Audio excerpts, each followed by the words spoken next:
If you were trapped on an island and forced to play in brutal children's games where all the losers are executed, what would you do? I'm going to break down the mistakes made, what you should do, and how to beat every death game in Squid Game.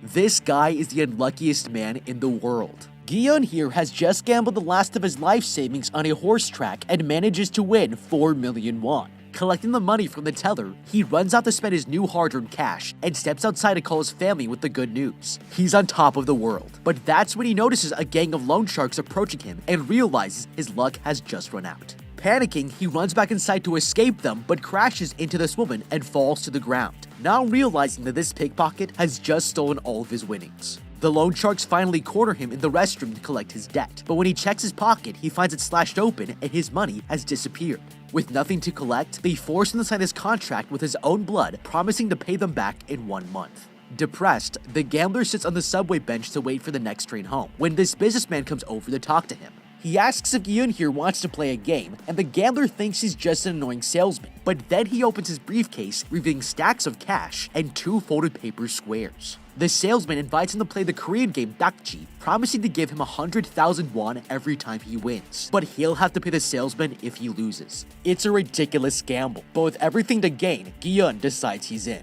The man places a folded paper on the ground, and the gambler tries to flip it over, but he only manages to make the red tile jump. He's failed, but when the salesman takes his turn, he flips it over on the first try. Gi-yeon tells the man he doesn't have the money to pay him, but the salesman offers to reduce his debt in return for 1 slap in the face. It's an offer he can't refuse, and desperate to win, he takes the slap to continue playing. He keeps losing each round, getting smack after smack, until finally he throws down his tile and flips the salesman's paper over. Gi-yeon has just won 100 grand for playing a children's game, but it's not as innocent as it may seem. Okay, first of all, let me just say that this guy here needs to be careful, because if any of these trains are going to Busan, then he's going to instantly regret it. Now as for Gi-yeon here, accepting this game was a terrible idea. This man can't stop himself from gambling with money he doesn't even have, and against someone who walks around with a dakji in his suitcase and is clearly better at the game than him. Anyone with a brain wouldn't take that bet, but once Gi-yeon realizes that it's free money and only requires a slap in the face to keep playing, he doesn't stop to consider that this whole situation is suspicious as hell. Look at this guy's outfit here. This man is strictly on business, and since he approached him with such a specific agenda, it tells us he already knew that Gi-yeon is a degenerate gambler and is targeting him for some hidden reason. This salesman gave him every possible chance to make sure he's won some money from him, and nobody tries that hard to lose money unless what you're getting in return is much more valuable. Gi-yeon was too greedy to recognize any of these warning signs, and the man let his emotions get the better of him. Now, none of this guy's suspicious behavior matters if you had a proven strategy to play and win. Dakji is a game that Korean school kids play, and it's so popular that the game is even televised for mass entertainment. But it's not the strongest player who wins this game, it's the smartest and most coordinated. If you look at this player here, he manages to flip the paper in 1 try, and that's because he used the most surface area to make more contact with the other paper. If you can strike the target with the flat side of your Dakji paper, then the momentum will be transferred and carry the paper up on the bounce so that it flips over. This might seem counterintuitive, but it's just plain physics. And you can see this player was not successful because he was trying to use the edge, which is not a winning strategy. If Gi-yeon here had known the best way to play this game, he could hustle this businessman for all his cash and walk away without having to get slapped in the process. Now, even though he won, this one victory will soon lead the gambler to playing 6 of the most terrifying death games you could possibly imagine. And instead of a slap in the cheek, he'll soon be gambling with his life, but you don't have to. Your bank is giving you a hard time. You feel exploited, used, and your bank is partially to blame. You are tired of financial institutions hiding information from you. Who are you? What business of yours is all that? I am Current, the future of mobile banking. Wait, Current? Even the sponsor of this video that's giving away $5,000 to my viewers? Yes. And if your viewers download the app and use current code HOWTOBEAT, in the next couple of weeks, we will be sending 10 random people $500 each. Guys, if you don't know, Current is banking you can do entirely on your phone with every feature you could possibly ask for. Early paychecks, spending insights, and instant notifications. There are no hidden fees, no hidden anything. It's so easy to use, and you also get a sleek Visa card like this one. The rest you can manage on the app and get rewards like points for cashback where you shop. Current takes away the hassle and confusion out of managing your finances. Because you guys signed up last time, They are sponsoring us again and giving out $500 to 10 more people who sign up. Go to the link in the description, current.com/cinemasummary to download the app. And if you use the code HOWTOBEAT, you might just win $500. Hurry, we don't have any spots left. Thank you, Current, for sponsoring this video. Guillaume here collects his winnings, and the salesman tells him he can win more money playing other children's games, but he turns down the offer. That's when the salesman stands up and reveals he knows the exact amount of money Guillaume owes to loan sharks and that he'll be killed if he doesn't pay it back. The gambler asks him how he knows this, and the salesman hands him a business card telling him to call if he wants to join the competition of a lifetime. Guillaume considers his offer, but this will be the biggest mistake of his life. Celebrating his newfound luck, he returns back home to have dinner with his mother, but the woman knows the money came from gambling. She tells him that his ex-wife is planning to move to America, and he'll only be able to see his daughter if he has the finances to prove he can care for her. Guillaume is devastated, and realizing she's right, he decides to call the number on the business card, telling the salesman that he accepts his offer to play another game. Later that night, he waits outside to be picked up when a van pulls up to the sidewalk. Getting inside, he begins to notice that all the other passengers are asleep. But when the van starts to fill with toxic gas, the gambler realizes he's just f***ed up big time and gets knocked unconscious. When the man opens his eyes, he wakes up to find himself lying in a bunk bed, surrounded by hundreds of others and cots just like him. They're all wearing uniforms with numbers on them, and as everyone gathers in the center of the room, the front door opens and a team of guards walk inside.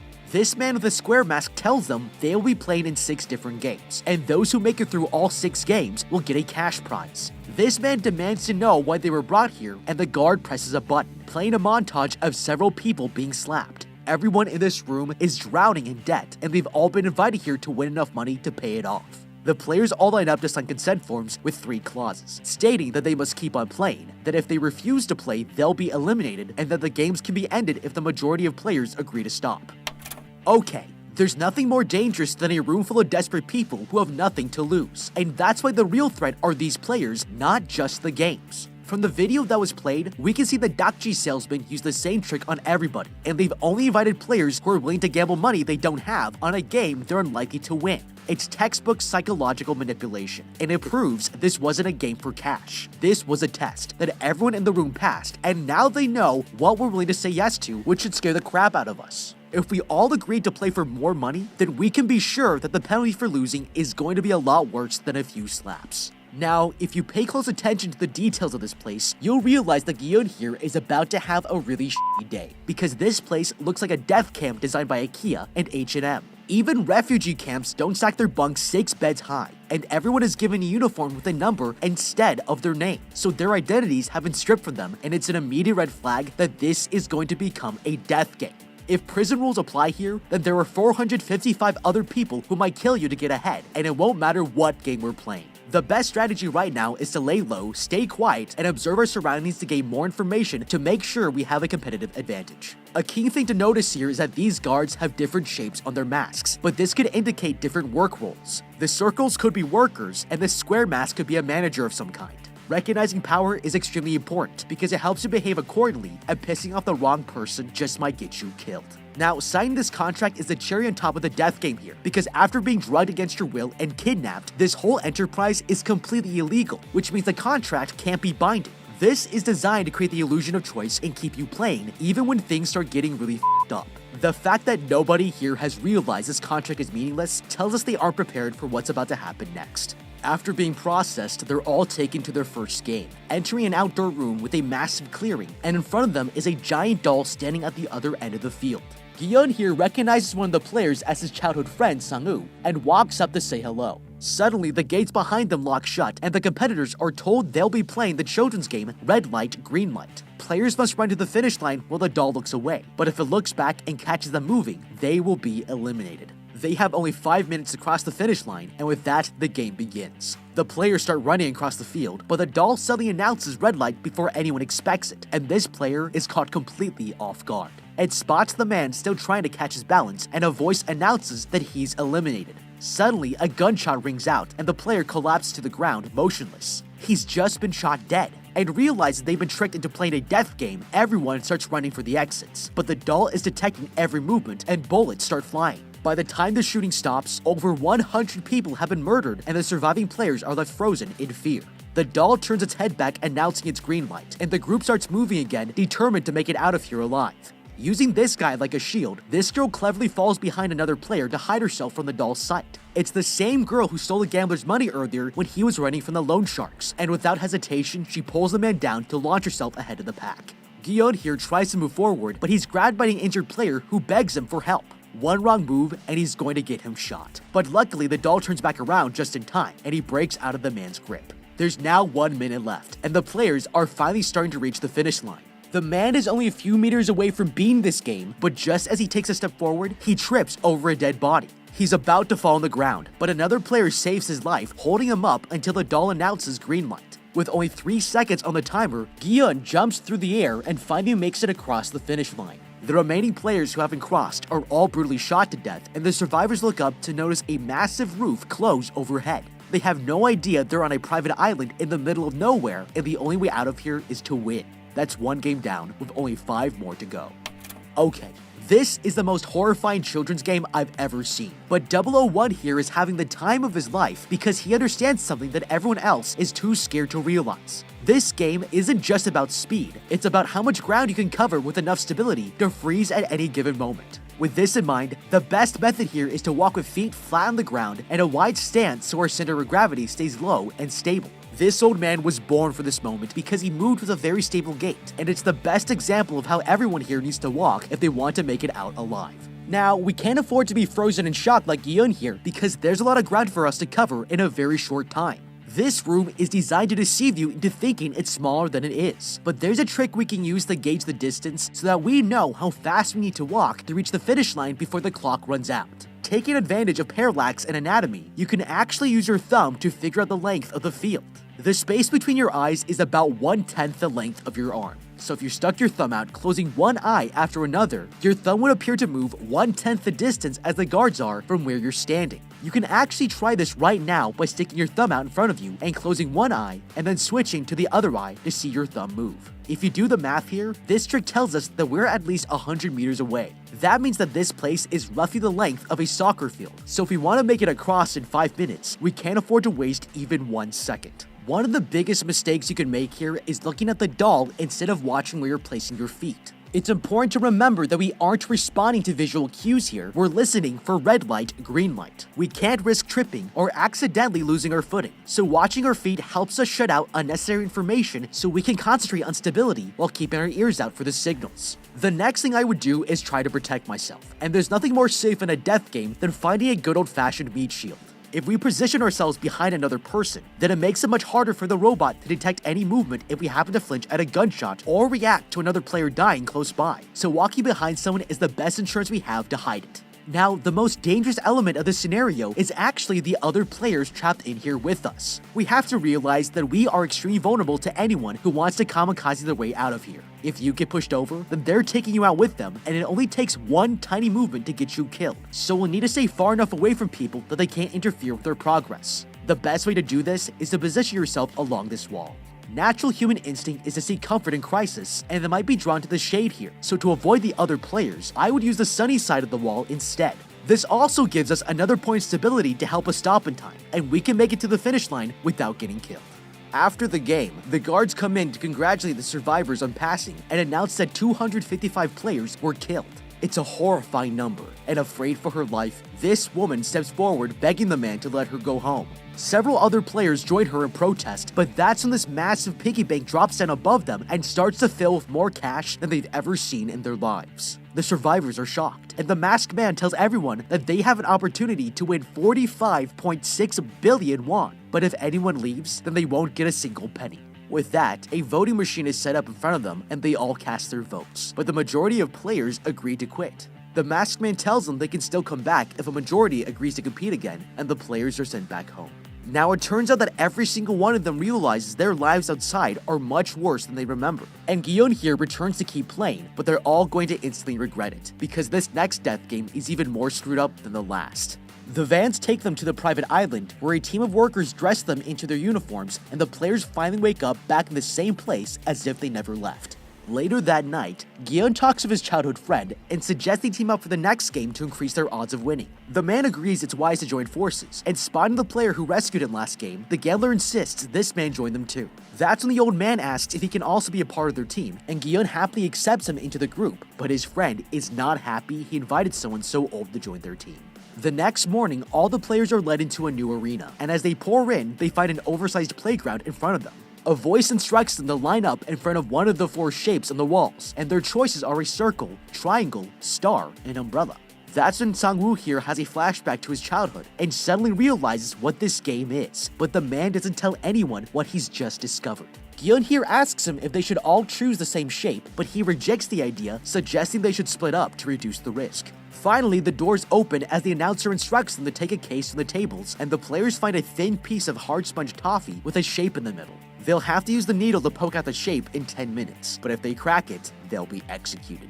The game begins, and Gion here carefully starts breaking off pieces of the candy, but another player immediately cracks his honeycomb in half.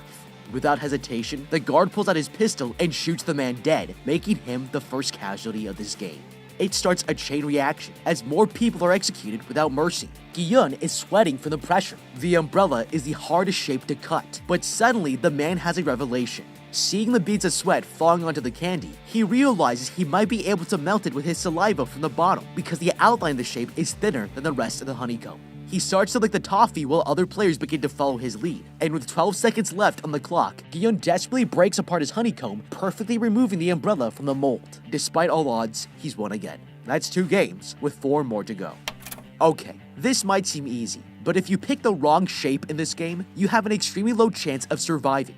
For those of you who are unfamiliar, this candy is known as taekwondo, and removing the shape without cracking it is a very common game that Korean vendors play with kids, which is why the players recognized it as soon as they opened their tin cans. It's made out of melted sugar and baking soda, creating a unique structure inside, which makes it hard to predict how it might crack.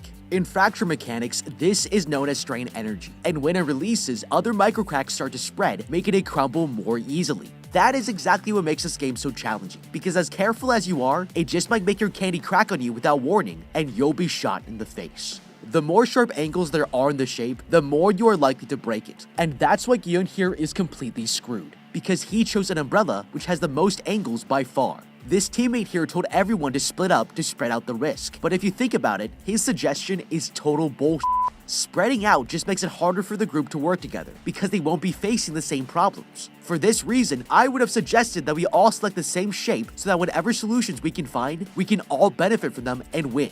It's clear that this guy is intentionally trying to get the other players killed in order to increase the prize pool for himself, and that's cold-blooded as hell. Now, there's still a way to increase your chances of choosing the right shape without knowing what the game is. Look at how these first 2 players rush in to select a shape before anyone else. Both of them chose triangle, and when nobody's supposed to know what the game is yet, it probably means they recognize the game from their childhood. Now, this doesn't guarantee that triangle is the best choice, but given they are so sure of themselves when the stakes are life and death, it's not unreasonable to assume that someone this confident has probably figured something out. If the players were unsure of their decision, they would take more time to think about it, and if you have no idea what the game is, following their lead is going to be your best option.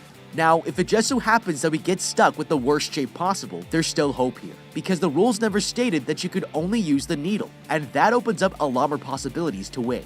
Using your saliva is a smart move because getting it wet makes the candy softer and you'll be able to cut the shape out without cracking it. This might seem obvious, but under a crazy amount of stress like this, it's hard to see other solutions if you're already told how you're supposed to solve them. And most of the players here were so fixated on using the needle, they didn't start to think outside of the box. This is actually very similar to the candle problem, which was a famous psychological test in the 1950s. The subjects were given a table, a box of thumbtacks, some matches, and a candle. They were then instructed to stick the candle to the wall without letting any wax drip onto the table, but they have to come up with a solution as fast as he possibly can. What's interesting is that most of the participants didn't consider that the box itself could be used to solve the problem until their time ran out, and it had everything to do with time pressure and how the items were presented to them. We can learn from this by considering all the tools we have to work with, but none of these players realized they might be able to use the tin can here to solve their problem. Instead of licking the candy to death, they could have used the can to collect their liquids and soak the bottom of the candy way faster.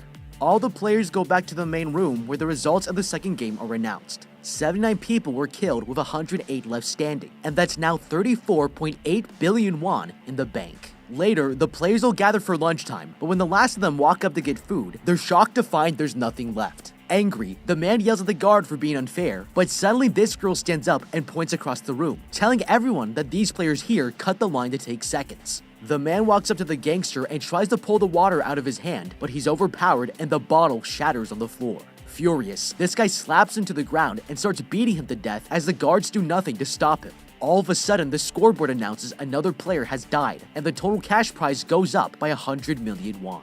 A couple of guards walk in to take the body away while everyone stares in horror, realizing that this game just got a lot more dangerous. Later, Sang-woo here tells his team to stay awake tonight in case they're attacked. The other groups are preparing for a fight, but Gi-eun here notices this girl across the room and recognizes her as the pickpocket who stole his money.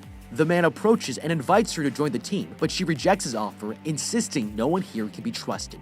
That night, they all get into their beds and nervously wait for the guards to leave the room. Once the lights are turned off, several people slowly begin to leave their cots, searching for an easy kill. Suddenly, this player panics as the thug grabs her and stabs the woman to death. This one murder causes a chain reaction, and all the other players begin killing each other for cash. Gi-eun and his team try to defend themselves, but that's when they hear the old man begging everyone to stop fighting. And when the lights turn back on, the guards run into the room, putting a stop to the madness. Okay, this just might be scarier than the actual game so far.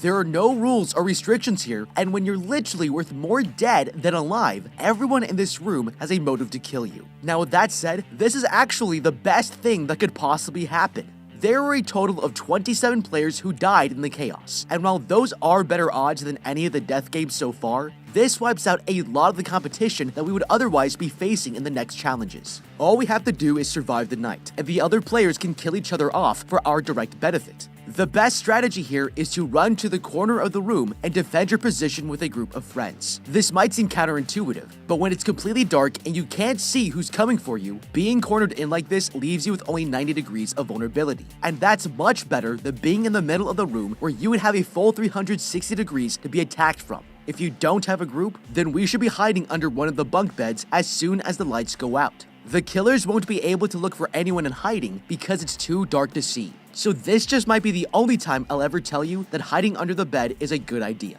And hey, I don't mind being called a coward if we end up outliving everyone else as a result. The next morning, all the players wake up, but Gi-eun here notices how tired the old man is and finds out he stayed up all night watching over the team in case someone attacked them. He's exhausted, but there's no more time to rest because the third game is about to begin. The players are led into a white room where they're told to divide themselves into groups of 10. Sang-woo here realizes that a team game could mean it's a physical challenge, and thinks they should find stronger men to join them. The group splits up to search for more players, but with time running out, they only manage to bring in the outcasts, realizing that 3 skinny women and an old man could put them at a severe disadvantage. The groups are taken into another room where they see 2 massive platforms, and they're told that today's game is tug of war.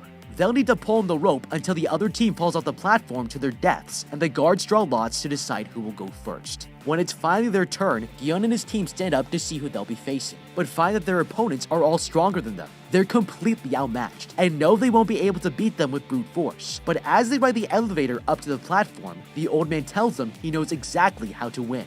Gi-eun takes a position at the front to act as a leader, with the strongest player at the very back. The group stands on alternating sides with their feet pointed forward, and as soon as the game begins, they all lean back as far as they can, using their whole body to pull on the rope. With this technique, they're able to get the advantage within the first 10 seconds and tug the other team closer to the edge, but it doesn't last for long. Their opponents gain their second wind, and the group loses their footing as they're dragged closer to the edge of the platform. But that's when Sang-woo here has a brilliant idea. He yells at everyone to take 3 steps forward at his signal, and with no other plan, they do as he says. The group steps forward, knocking the other team off balance, and it sends them tumbling to the ground. Now with the advantage, Gi-eun's team is finally able to pull the others off of the platform, and as the blade cuts through the rope, the players collapse, just happy to be alive. That's now 3 games they've won, and there's only 3 more to go. Okay, for anyone who's picked last in gym class, this one has got to bring back some painful memories, because it's immediately clear that the biggest and strongest players are going to dominate in this game. If you're weak or old like these guys, you're at serious risk of getting your whole team killed. Now, I'm not going to say that they won just because they had plot armor, but if I were them, I'd be looking for every possible way to cheat. Because of the players we have, it's going to be our best chance at surviving.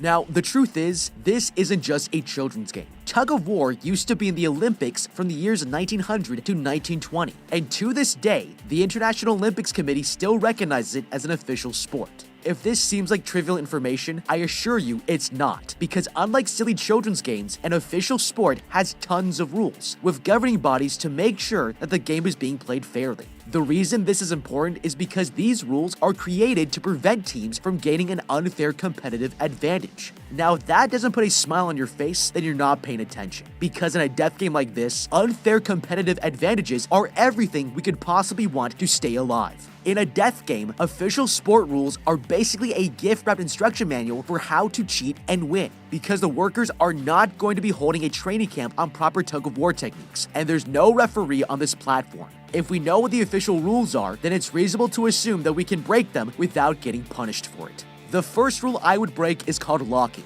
This is usually done by placing your elbow behind your thigh, and it locks up any back and forth movement in the rope. Normally in tug of war, your hands are the only point of contact with the rope, and it means that your arms are doing a lot of work. But locking helps you easily use your entire body's weight to pull with, and this rule break makes it much harder for the other team to win. Another form of cheating is for the player in the back to use what's called an anchor grip, where they wrap the end of the rope around their torso. This allows the last player to concentrate on using his full body to pull without even needing to place his hands on the rope. There are tons of tug-of-war rules that we can break here that will give us an unfair advantage, and it's the best way for a team like this to win no matter what. Now, if we're about to lose, we're going to need a Hail Mary tactic, and the best thing we can do is to have the whole team shift to one side while the player in the back ties the rope to this metal bar here. This doesn't violate any of the rules stated by the square mask, and if we keep pretending to pull while letting our arms recover, the other team will have no idea we're cheating and they'll blow their muscles out. These anchors can also be used as footholds instead of relying on the friction of the floor to push off of. The next morning, the players are brought to another room where they're given instructions for the next game. They will need to pair up with one other person, and they have 10 minutes to find a partner. The players immediately start looking for anyone that'll help them win, but Gi-yun here notices that they're all ignoring the old man. Approaching him, he reaches out a hand offering to be his partner, and the two join up. By the end, the only person who doesn't have a partner is this woman, and with an odd number of players, everyone else leaves for the game while she's dragged away by the guards. Inside the arena, the players are led through a room that looks like an old Korean neighborhood, and are each given a pouch filled with 10 marbles. The old man tells his partner that he was good at playing with them as a kid, but makes him promise to be ganbu, best friends, if he wants a chance to survive this game. Suddenly, an announcement tells the players they must use the marbles to play a game of their choice and take all 10 of them from their partner in order to win. Sang-woo here decides to play a game of odds or evens, and his partner has never played before. But after only a few rounds, Ali here manages to get the better of him, winning all but one of his marbles. The man is devastated, and he begs his partner to help him survive, asking for one last chance to play against the other teams to take their marbles instead. His partner decides to trust him, and that's when Sang-woo asks for the man's pouch. Placing it under his jacket, he secretly switches it out with his own before stripping his shirt to create a sling. Hanging his pouch around the man's neck, he tells him to go searching for others to play against, and the man leaves. With his partner gone, he puts his last marble in the full pouch he stole and hands it over to the guard, becoming the winner. It's a filthy trick to play, but he did what he needed to survive. Meanwhile, Gi-yun plays against the old man, cheating in each round until he's down to one less marble. Realizing he's about to lose, he decides to surrender to his best friend, and Gi-yun breaks down in tears. With all 10 marbles, he walks away the winner as the old man gets killed, and with 4 games down, there's only 2 more to go. Okay, this death game has a lot more possibilities than any of the other challenges, because for the first time, we get to choose how we want to play. Now, the danger here is that there's only 30 minutes on the clock, and if your partner refuses to continue, you'll run out of time before you've won all their marbles, which will get you killed. Playing a single all-or-nothing round will solve this problem, but it's a risky strategy, because if you lose, there's no way to win your marbles back. Now, these guys here are playing the game odd or even, where your opponent guesses if the number of marbles in your hand is odd or even, and if they guess right, they get to take them. Winning this game is based on pure chance, and for someone as smart as Sang-woo here, he should have realized that this game would give him no way to use strategy to gain an advantage. Instead of games of blind luck like this, we should be looking for something that your opponent thinks they can win, but that you know you can win. And for that, there's nothing better than an ancient Chinese game called Nim. This game has been around for centuries, but what makes it special is that there's actually a proven strategy to guarantee a victory. If you're not familiar with the game, this is how to play. First, we combine our 20 marbles together into a shared pile and take turns removing either 1 or 2 marbles at a time. Whoever removes the last marble gets to keep all of them and wins the game. It's so simple that you'd think there couldn't possibly be a strategy here. But the key to this game is to always go first and remove exactly 2 marbles. Then, whatever they remove, you remove the opposite. For example, if they remove 2 marbles, then you remove 1. And if they remove 1 marble, then you remove 2. If we keep this going, then you're guaranteed to remove the last marble and you'll never lose. Most people don't know this mathematical trick exists, and that's why it's the perfect game to choose in this situation. Because when our victory depends on another player's cooperation, we can use Nim to trick anyone into agreeing to play, and they won't realize they've lost until it's too late. Now, it might be that there's just not enough time to waste in playing a full game of Nim, because the longer it takes your opponent to make decisions, the more he puts you at risk of getting executed. If that's the case, then we should follow this guy's dirty tactics and steal our partner's marbles. To do this, we should ask for their pouch in order to set up the game. But once they've handed them over, just go straight to the guard and declare you've met the win conditions. The other player will probably attack you in protest, but violence is not allowed in this game, and your opponent will be threatened at gunpoint if he does. Once you have his marbles, there's nothing to stop you from winning, and in a death game like this, we have to consider every tactic at our disposal if we want to stay alive. The victors return to the main room, and they're all surprised to see that this woman is still alive. She explains that since she had no one to pair with, the game let her skip the challenge, and after everything they've been through, the others are furious. The next morning, all the players wake up to a group of guards coming in with a coffin, and Gyunhee realizes that one of their fellow players decided to quit during the night. Looking up, they watch as the man's life turns into cold hard cash, and that's when the PA announces that the 5th game is about to begin. The group is taken to a room with a row of mannequins wearing numbered vests, and they're told to each choose one for their next challenge. Rushing in, everyone gets their pick, but when Gion finally steps up to choose, the only vests left for him are numbers 1 and 16. He considers taking number 1, even though that means he'll go first, but this player asks to have the number instead, and he agrees to let him take it. Finally, they're brought into the game room, and the announcer tells them they will be playing glass stepping stones. They must remove their shoes and walk over tempered glass to make it across the bridge, but if they step on a panel made from regular glass, they'll fall to their death. With 60 minutes on the clock, the first player takes off his shoes and approaches the bridge. Nervous, he jumps to the first tile and makes it, but when he moves on to the second, the man falls straight through the glass. Horrified, the other players have no choice but to continue, and more people start crossing the glass bridge. One by one, they plummet to the ground as they slowly reveal a path of stable panels for the others to follow. With the first 8 players dead, it's now the gangster's turn to lead the group, but he refuses to move on, telling the others to go before him if they want to pass. Everyone behind him starts to panic. They still have 5 panels left and are quickly running out of time. Suddenly, the gangster comes face to face with this woman and she mocks him for being a coward. Jumping onto his platform, she locks her arms around him, threatening to pull him off the ledge if he doesn't continue. But before the gangster knows it, they break through the glass panel as they both fall to their deaths. With only a handful of survivors and less than 3 minutes left, this man crouches down to inspect the panel in front of him. Sang-woo begs him to keep on moving, but he reveals that he was a glassmaker for 30 years and can tell which panels are tempered from the reflection. The man jumps forwards onto a stable panel, and they realize his theory is working. But that's when the game decides to make things more challenging, and turns off the lights so they can't tell the difference. Panicking, Sang-woo here realizes they won't be able to see the reflections anymore, but the glassmaker has one last trick up his sleeve. He asks for something to throw at the panels, explaining that tempered and regular glass make different sounds. Hyun here passes over the marble he still has, and the glassmaker tosses it in front of him. But with less than 25 seconds remaining, Sang-woo decides to take matters into his own hands. He pushes the man forward, shattering the glass into pieces, and with the path clear, they all make it to the other side. When the timer hits 0, the remaining glass panels suddenly explode and the shards go flying through the air, injuring the 3 survivors. That's now 5 games down and 1 more to go. Okay, this glassmaker was a total badass. He could have saved all 16 players if he shared his knowledge in the beginning, but he knew that keeping his mouth shut would eliminate his competition, and it was a baller move. The only mistake he made was not waiting longer, because once he revealed his strategy, the game removed his advantage and all it took was one greedy man to kill him off. Now, having said that, this game is different from the previous challenges, because it's not a test of skill or strength. When you have no information to base your decision on, choosing the right path here makes this a game of random chance. If you look here, you'll see that there are 18 pairs of panels, so this first player has a 1 in 262,144 chance of making it across this bridge. This is basically a death game lottery with odds that I wouldn't play under any circumstances unless I found a way to cheat. By the law of averages, it's fair to assume that each player will probably step on 2 panels before dying, with 1 correct guess and 1 wrong one. That means on average, 9 players will need to die in order to cross all 18 of them. If the majority of the players are going to die, then it might be the perfect time to convince them to vote on leaving the competition. This death game is like telling someone that if they don't win the lottery, they'll get murdered, and when you put it like that, it's kind of ridiculous that the first players even attempted to play. Now, if we actually choose to play the odds, we're going to have to cheat if we want any chance of making it to the next round. I'm not an expert glassmaker like this guy here, but all I need to know is that if you throw something through a window, it's going to break. That's exactly why I would have collected these shoes here, take my jacket off, and tie a knot at the end of the sleeve.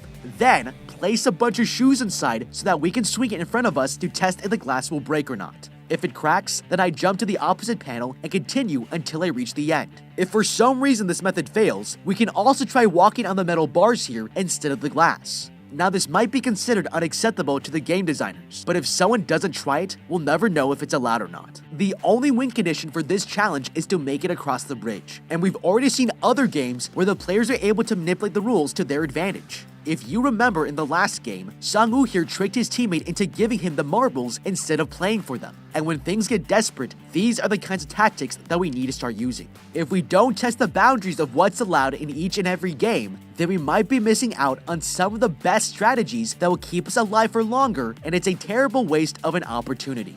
Later, the players are rewarded for surviving to the final game and given the first real food they've had in days. Starving, the men dig into their steaks, realizing this could be the last meal of their lives. When they finish eating, the staff leave them with their steak knives, and by all appearances, this next game is going to be a vicious fight to the death. That night, Gi-yeon here decides to approach the girl to talk. He asks her what she'll do if she survives, and the girl reveals she wants to get her mother out of North Korea so their families can reunite. It's a touching moment, but suddenly Gi-yeon looks over and notices the other player slouching in his bed. He's fallen asleep, and the man realizes he's got the perfect opportunity to kill him. Pulling out his steak knife, he's about to step forward when the girl stops him, insisting he shouldn't play this way.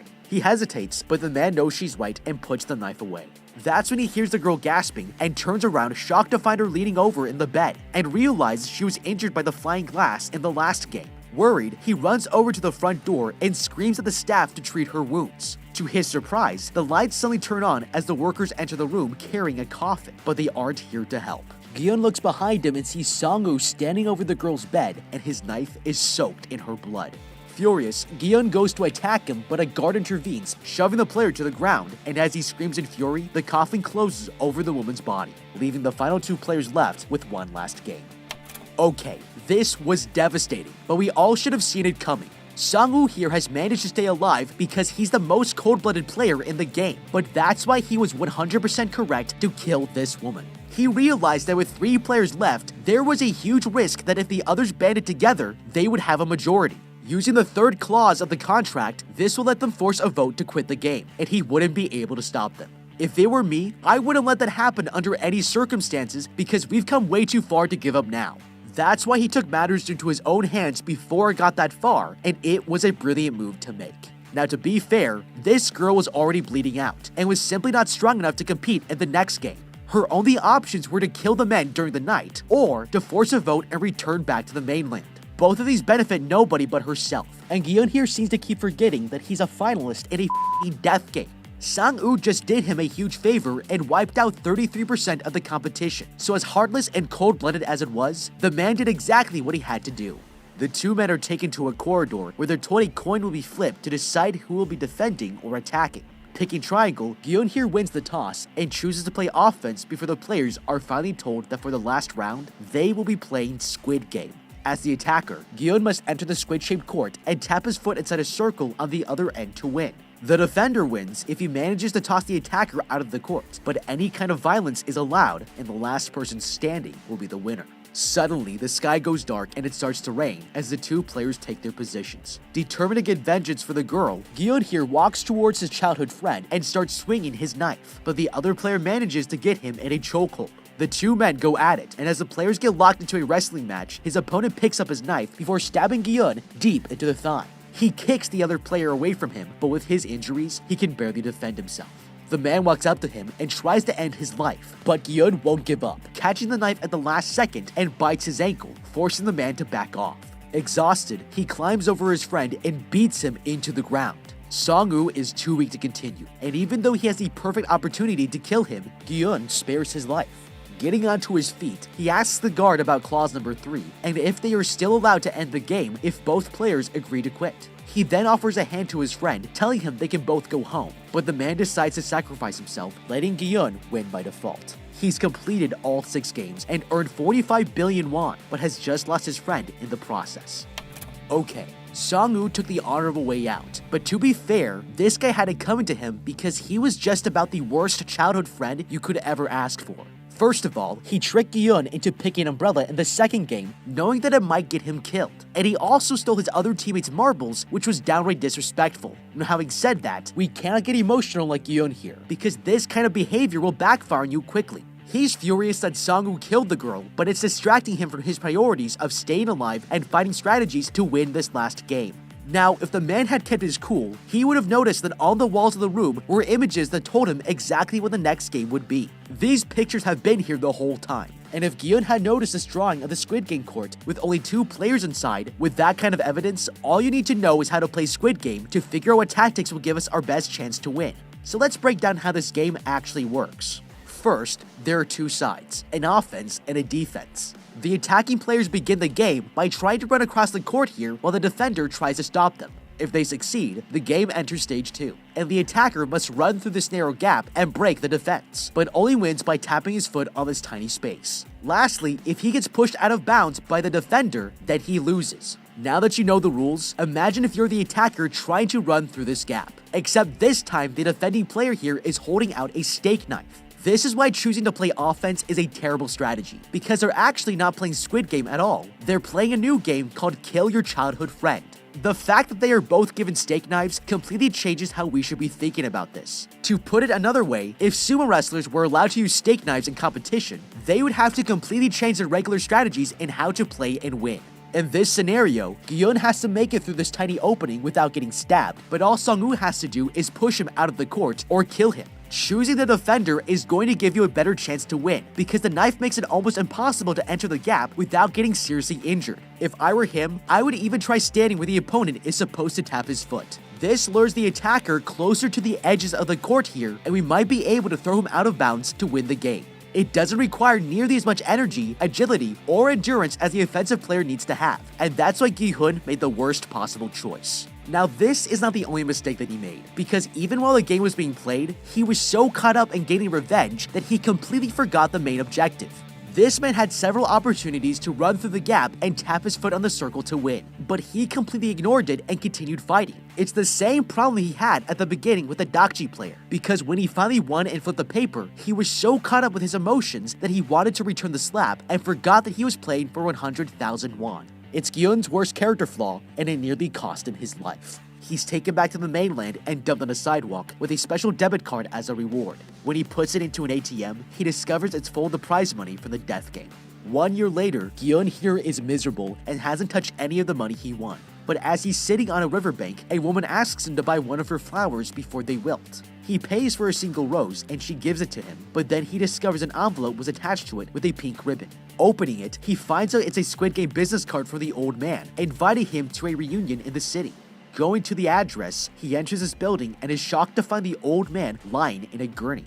He's somehow still alive, and Gi-hun demands an explanation about who he is. The old man tells him he created the death games and the only reason he joined was so that he could feel like a kid again. Gi-hun is completely disgusted, but the old man dies before he can answer any more of his questions. Several days and one crazy haircut later, he's traveling to the airport to visit his daughter when he spots someone slapping a guy on the platform, and he realizes it's the Dakji player who gave him the business card. Furious, he runs over to the other side of the tracks to confront the man, but he's already gotten the train and left. Gi-hun here walks up to the person he was playing with and sees he was given a card. Taking it out of his hands, he discovers it's an invitation to the death game. Later, he's about to board his plane and decides to call the number on the card. He demands to know who the kidnappers are, but the person on the other end tells him to get on board. That makes Gi-yeon furious, and he turns back around, deciding to stop the Squid Game before more people get hurt. But what do you think? How would you beat Squid Game? Let me know with a comment down below. Thank you so much for watching, leave a like and subscribe, and check out the How to Beat playlist for more videos like this. Until next time, have a damn good day.